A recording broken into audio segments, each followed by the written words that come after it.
Good evening, guys. Just a quick one today on this lovely July evening. Sun is still up, but it's nice and cool. Just going down behind me there.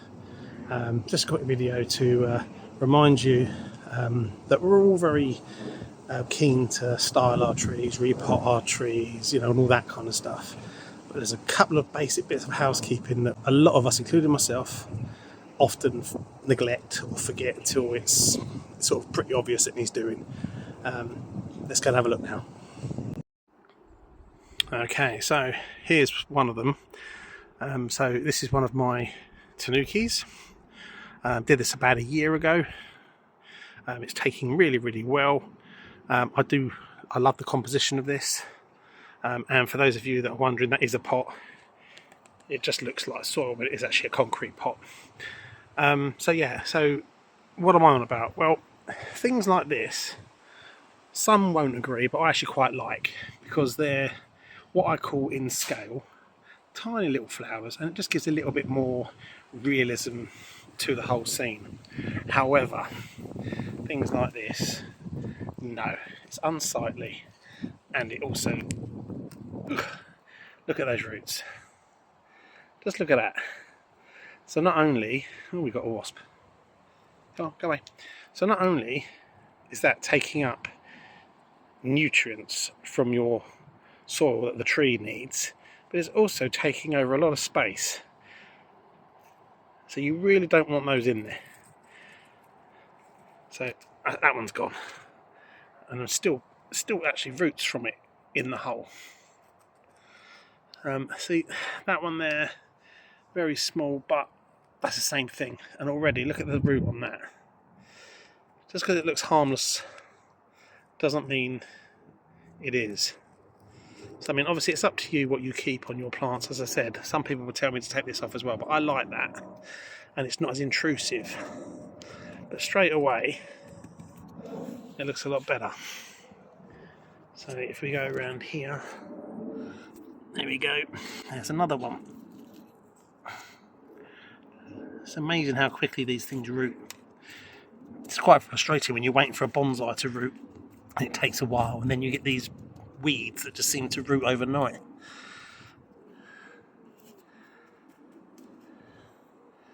Just so many of them. And some of them obviously are in the soil when you buy it. You don't realise. Some of them just get dropped. Random seeds by the birds, and obviously on the wind.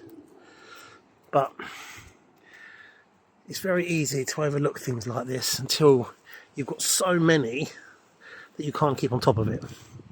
So I recommend once a week, once every few weeks, just go around your trees and make sure they look at their best, both in the pots as well as the actual tree itself. Let's see if I can find another one.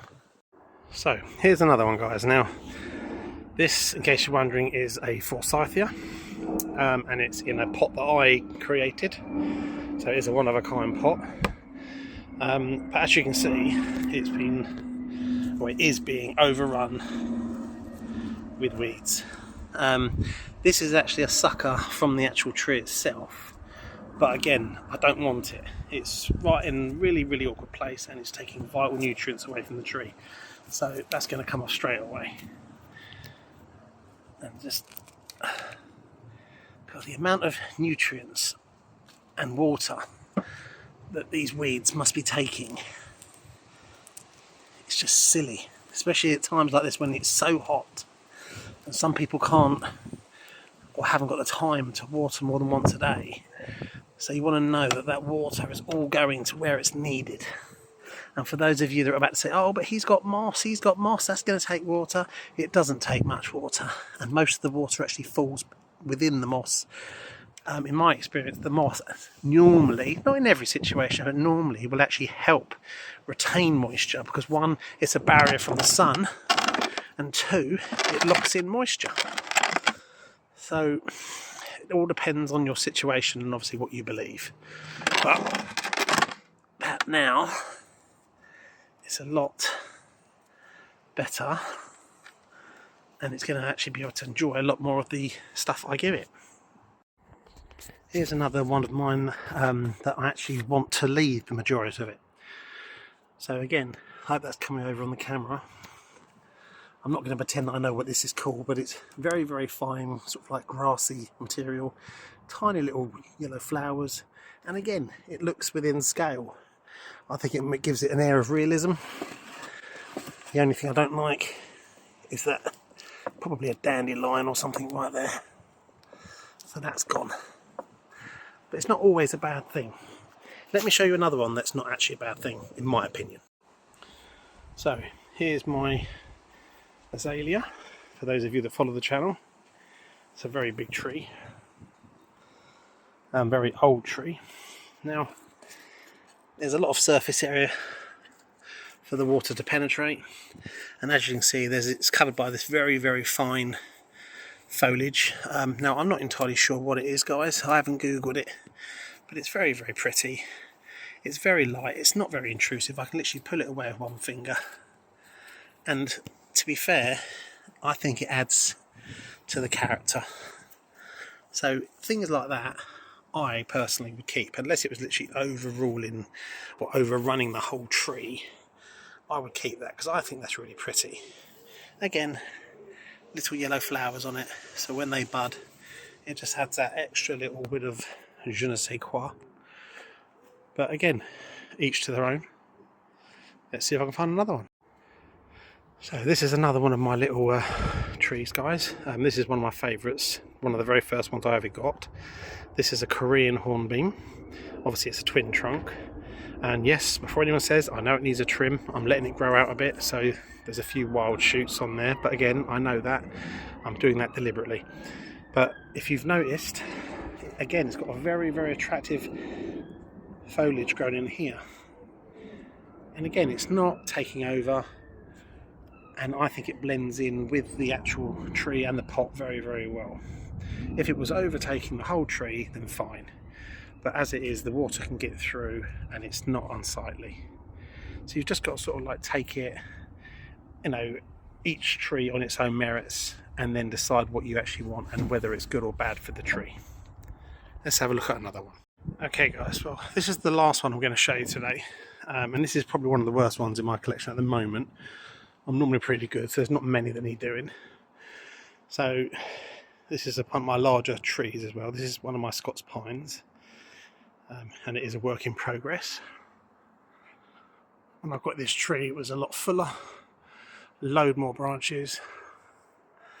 But what I do love about it is it's very refined. Managed to get it down to such tiny little needles. It is a beautiful tree, and it's well on its way to becoming one of my favourites. But dun, dun, dun, as you can see, apart from the moss, which again I placed, it is being overrun by unsightly weeds. And in all fairness, I only did this one about a month ago.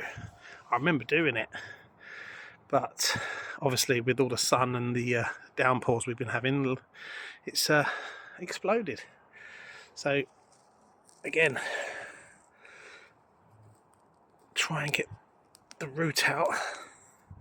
I mean, they are going to come back.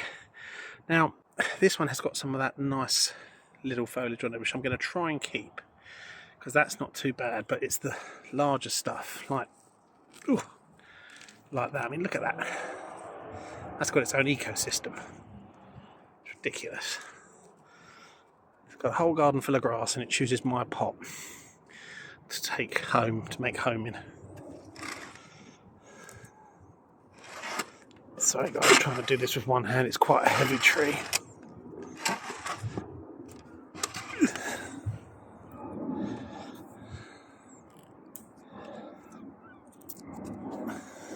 Get rid of that, get that. Right, so straight away, that looks better. Taking all of that out of it, and it just looks so much better.